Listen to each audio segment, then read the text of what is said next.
For 3 decades, we were fed a highly specific illusion. We were told that the sound stages and studio lots tucked away in the lanes of Mumbai were the undisputed epicenter of storytelling for 1 billion people. Look at the physical landscape of the 2020s. The industry is defined by crores of rupees lost, canceled projects, and most tellingly, rows of vacant seats. Industry executives like to blame external factors.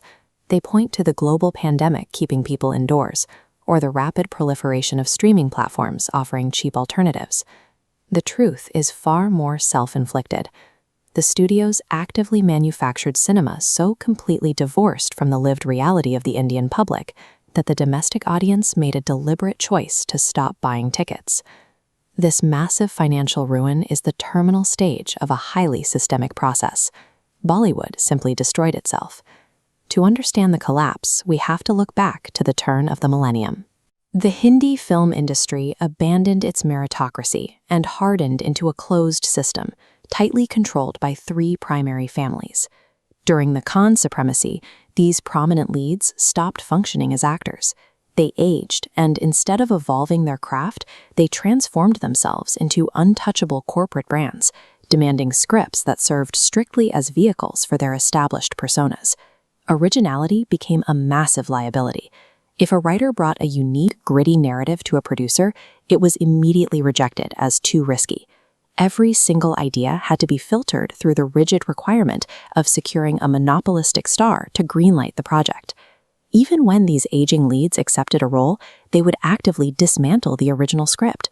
They stripped away narrative tension to protect their vanity, substituting actual character development for shirtless desert walks or physics-defying action sequences.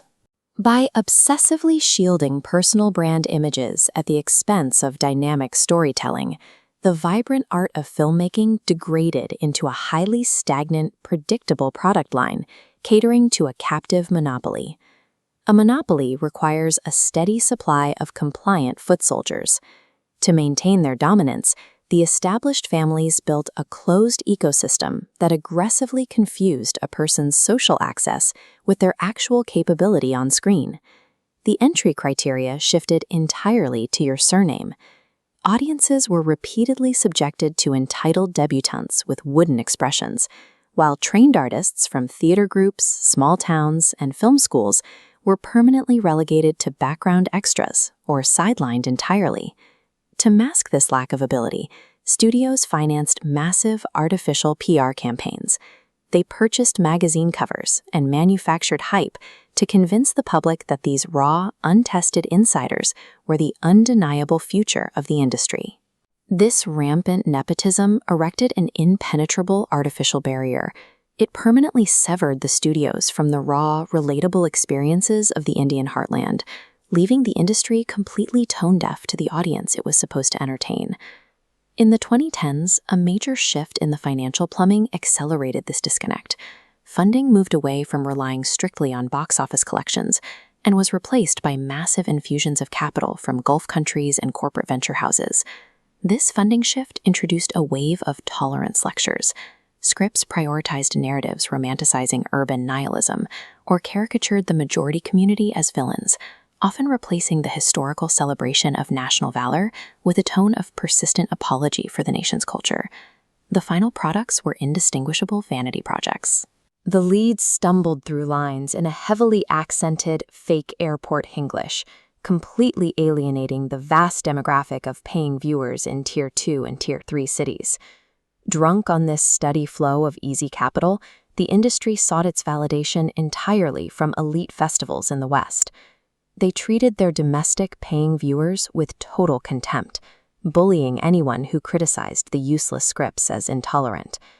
By chasing toxic funding and foreign prestige over authentic storytelling, Mumbai studios completely bankrupted their own cultural relevance. They turned a once-respected cinematic institution into an international laughingstock. The correction did not come from within. The market dominance held for decades by Mumbai studios faced a sudden, violent disruption from the South. Directors operating out of the South recognized a severe vulnerability in the market. They bypassed individual star worship entirely, heavily investing their budgets into massive technological scale and gripping emotional narratives. Instead of apologizing for Indian traditions, films like Bahubali, KGF, and RRR unapologetically celebrated the culture of Bharat. Hindi audiences flocked to theaters for the dubbed versions, systematically conquering the traditional northern box office. This South Indian invasion proved the Hindi audience remained active. They had simply shifted their attention toward content that prioritized emotion and scale over elite lineages. We are now seeing the immediate results of that starvation. A rising wave of grassroots Hindi filmmaking, often referred to as the Duranzer Shift, is actively rejecting the old monopolistic mold. The economic engine driving this new cinema is directly tied to the common man's ticket purchase. By relying on massive, decentralized audience support, these filmmakers can completely bypass the old Gulf money and corporate mandates. We are finally seeing the return of genuine performers. The screen is being populated by individuals who possess actual craft and who physically and culturally resemble the true demographic of the nation. The self-inflicted collapse of the old Bollywood model has effectively cleared the ground. By removing the toxic monopoly of the families, the industry is being forced to rebuild itself around storytellers rather than stars.